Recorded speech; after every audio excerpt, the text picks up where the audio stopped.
Muy buenos días o muy buenas tardes a toda la gente de fútbol. Y sí, hoy toca hablar de un caso un tanto extraño, ¿no? Un tanto controversial, el caso Negreira, ¿no?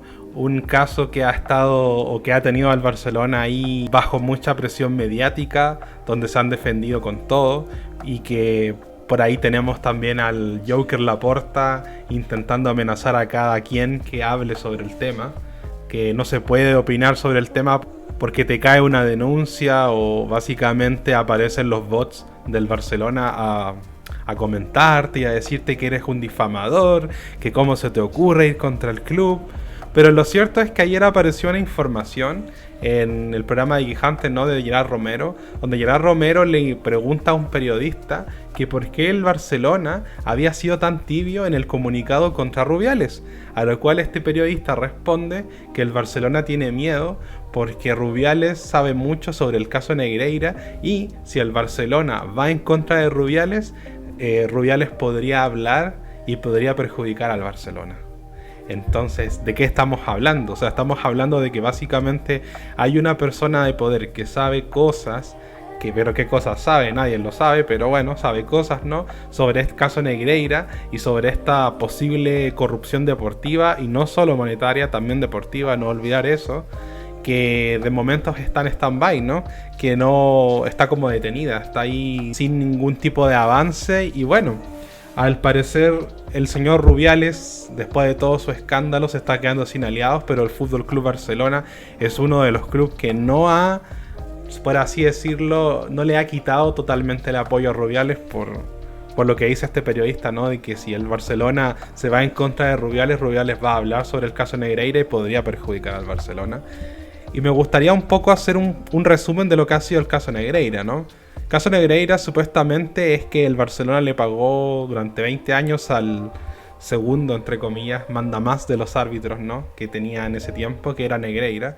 Y Negreira declaró, cuando se destapó el caso, de que sí, efectivamente, él había recibido dinero del Barcelona para asegurar la neutralidad, para que al Barcelona no lo perjudicaran, pero tampoco para hacer que el Barcelona tuviera favores especiales, ¿no? Lo que quiere decir que si te van a cobrar un penal, es posible que no te lo cobren debido a esta ayuda. ¿Por qué? Porque en este caso no te están perjudicando. Asegurar neutralidad significa que no te van a dar, pero tampoco te van a quitar. ¿Se entiende? Entonces, ¿qué ha pasado con esto? Que la teoría o la primera hipótesis era de que Negreira era el villano, que Negreira era el que recibía del Barcelona y alteraba todo esto, ¿no? Pero mágicamente, y yo recuerdo que en algún punto del caso Negreira se metió un político catalán, que no recuerdo el nombre, que estaba muy vinculado al club. Y desde ese momento la hipótesis cambió y se transformó en que el Barcelona era quien le pagaba a los árbitros. O sea, cambiamos de que el Barça le pagaba a Negreira para que Negreira hiciera lo que tenía que hacer, ¿no?, a que el Barcelona directamente como institución le pagaba a los árbitros. Y ahora estamos hablando de un caso de corrupción en el cual los presidentes tomaron dinero del club, o robaron literalmente. Entonces, han cambiado de hipótesis tras hipótesis tras hipótesis, y lo que hizo el Barcelona es muy brillante. Te voy a explicar por qué. Porque básicamente parten de la teoría de que Negreira era el responsable de todo lo que el Barcelona estaba orquestando, ¿no? Lo cual, ahí está el tema. Porque si hay pruebas, las pruebas están ahí. Si la gente quiere investigar sobre el tema de Negreira, las pruebas están ahí. Negreira ya declaró, Negreira lo apretaron un poco y habló inmediatamente. Si el Barcelona es responsable de corrupción deportiva o no, eso mejor lo dejamos a la justicia, aunque todos sabemos por dónde va el asunto, ¿no? Pero en el caso de que hubieran investigado a Negreira y a su hijo, hubiesen encontrado todas las pruebas del mundo. Pero ¿qué hizo este político? ¿Qué hizo la jueza? ¿Qué hizo la justicia? ¿Cuál era la idea de Laporta? La idea básicamente era culpar al Barcelona de que el Barcelona era el que le pagaba a los árbitros, porque básicamente no vas a hallar nunca pruebas de eso, porque el Barcelona nunca le pagó a los árbitros. El Barcelona le pagó a Negreira para que Negreira influyera en los árbitros. No es el Barcelona quien le pagó a los árbitros, y la hipótesis cambió a que el Barcelona era quien le pagaba a los árbitros y eran ellos los que arreglaban la competición o la adulteraban, ¿no? Entonces, obviamente, la teoría es, o la idea es, que el Barcelona era el culpable, Y obviamente este fue el movimiento que hicieron estos políticos y toda esta masa de gente corrupta que hay por ahí, para que no se encontraran pruebas, porque realmente no hay pruebas. Pues si el Barcelona nunca le pagó a los árbitros, el Barcelona usó a Negreira para alterar la competición. Entonces obviamente no van a hallar pruebas, y como no encontraron pruebas, entonces se fueron a la parte específica, ¿no? A la parte del robo, porque ahí sí hay pruebas, porque todos los políticos roban, toda la gente de altos cargos roban, incluyendo los presidentes de los clubes. Incluso yo creo que hasta Florentino roba, y lo más probable es que sí, que haya pasado también. Entonces, ¿qué pasa? Que básicamente, obvio que vas a hallar pruebas, obvio que vas a encontrar pruebas de algún tipo de corrupción monetaria. Entonces, ¿cuál es la idea del Barcelona? Haber shifteado, haber cambiado de que Negreira era el que hacía las cosas a que el Barcelona era el que le pagaba a los árbitros, para no encontrar pruebas, y luego de eso pasar a la corrupción monetaria y sacar a la institución de todo tipo de culpabilidad. Porque tú, al momento de culpar algún tipo de corrupción monetaria a la institución, inmediatamente te vas a los que dominan, a los que fueron presidentes en ese periodo, ¿no? Y entonces, ¿qué pasó con esto? Que obviamente al culpar a personas, estás culpando a una entidad normal.